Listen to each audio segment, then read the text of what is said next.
പടർത്തുന്ന ഒരു വാർത്തയിലേക്കാണ് ആദ്യം തന്നെ ഹൈഫൈ പോകുന്നത്. ഇറാൻ ആക്രമണത്തിൽ കുവൈറ്റിൽ കൊല്ലപ്പെട്ടത് ഇന്ത്യക്കാരനെന്ന് സ്ഥിരീകരിച്ചിരിക്കുന്നു ഇന്ത്യൻ എംബസി. ഇയാൾ ഏത് സംസ്ഥാനക്കാരനാണെന്ന കാര്യം വ്യക്തമല്ല. കൊല്ലപ്പെട്ടയാളുടെ കുടുംബത്തിന് എല്ലാ സഹായവും ഉറപ്പാക്കുമെന്ന് എംബസി അറിയിച്ചു. സിവിലിയൻ കേന്ദ്രങ്ങളിലെ ആക്രമണത്തെ കുവൈറ്റ് വിദേശകാര്യ മന്ത്രാലയം അപലപിച്ചു. ആക്രമണത്തിൽ നിരവധി പേർക്ക് പരിക്ക് പറ്റിയെന്ന് റിപ്പോർട്ടുകളുണ്ട്. ബനീഷ ബാബു വിവരങ്ങളുമായി ചേർന്നു. ബനീഷ, സ്ഥിരീകരിച്ച് പുറത്തു വരുന്ന വിവരങ്ങൾ എങ്ങനെയാണ്?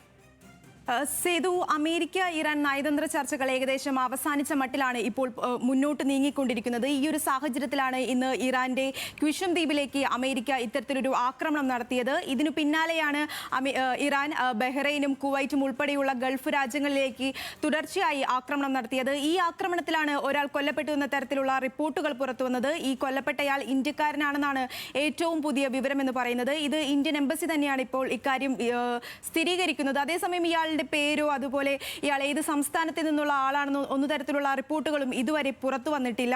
ഇയാൾ ഇന്ത്യക്കാരനാണെന്നാണ് ഇന്ത്യൻ എംബസി വ്യക്തമാക്കിയത്. അതേസമയം ഈ മരിച്ചയാളുടെ കുടുംബത്തിന് എല്ലാ സഹായവും ഉറപ്പാക്കുമെന്നും ഇപ്പോൾ എംബസി സ്ഥിരീകരിച്ചിട്ടുണ്ട്. കുവൈറ്റിലെ സിവിലിയൻ കേന്ദ്രങ്ങളിലേക്ക് നടക്കുന്ന ആക്രമണത്തെ കുവൈറ്റ് വിദേശകാര്യ മന്ത്രാലയവും ഇപ്പോൾ അപലപിച്ചിട്ടുണ്ട്. സേതു, ഈ നമുക്കറിയുന്ന പോലെ ബനീഷ, ഒരുപാട് മലയാളികളൊക്കെ ഉള്ള ഒരു സ്ഥലമാണ്. അപ്പോൾ അതുകൊണ്ട് തന്നെ ആശങ്ക ഇരട്ടിയാണ്.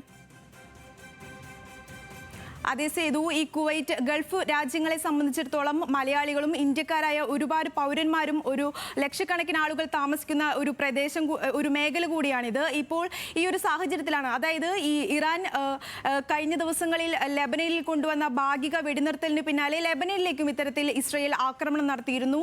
ഈ അമേരിക്കയിൽ ഇത് സംബന്ധിച്ച് ഇസ്രയേൽ ലെബനൻ വെടിനിർത്തൽ ചർച്ചകൾ പുരോഗമിക്കുകയാണ്. അതേസമയമാണ് ഇപ്പോൾ ഇത്തരത്തിൽ പശ്ചിമേഷ്യയിൽ വീണ്ടും ഒരു സംഘർഷം. ഏതെങ്കിലും ഇപ്പൊ അമേരിക്കയുടെയോ മറ്റ് ഏതെങ്കിലും രാജ്യങ്ങളുടെ ഒരു പ്രതികരണം ഈ വിഷയത്തിൽ വന്നിട്ടുണ്ടോ?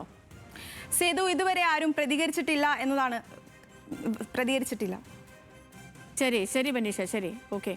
ഇപ്പം ഇറാൻ ആക്രമണത്തിൽ കുവൈറ്റിൽ കൊല്ലപ്പെട്ടത് ഇന്ത്യക്കാരൻ ആണ് എന്നുള്ള ഇന്ത്യൻ എംബസിയുടെ സ്ഥിരീകരണം വരുന്നു. ഒപ്പം തന്നെ പശ്ചിമേഷ്യ വീണ്ടും അശാന്തി വ്യാപിക്കുന്നു, അശാന്തി പടരുന്നു. ഇപ്പം ബനീഷ പറഞ്ഞതുപോലെ തന്നെ ചർച്ചകൾ ഒരു വശത്ത് നടക്കുന്നുണ്ട്. നയതന്ത്ര രീതിയിലൊക്കെ ഈ വിഷയത്തെ പരിഹരിക്കാനോ അതല്ലെങ്കിൽ മറ്റേത് മാർഗം വേണമെങ്കിലും സ്വീകരിക്കാൻ തയ്യാറാണെന്ന് പറഞ്ഞ് ചർച്ചകൾ നടക്കുന്നുണ്ട്. ഇടയ്ക്ക് ഒരാഴ്ച മുൻപാണ് ട്രംപ് ഈ യുദ്ധം അവസാനിക്കാൻ പോകുന്നു എന്ന രീതിയിൽ ട്രൂത്ത് സോഷ്യലിൽ ഒരു പോസ്റ്റ് പങ്കുവയ്ക്കുകയൊക്കെ ചെയ്തത്.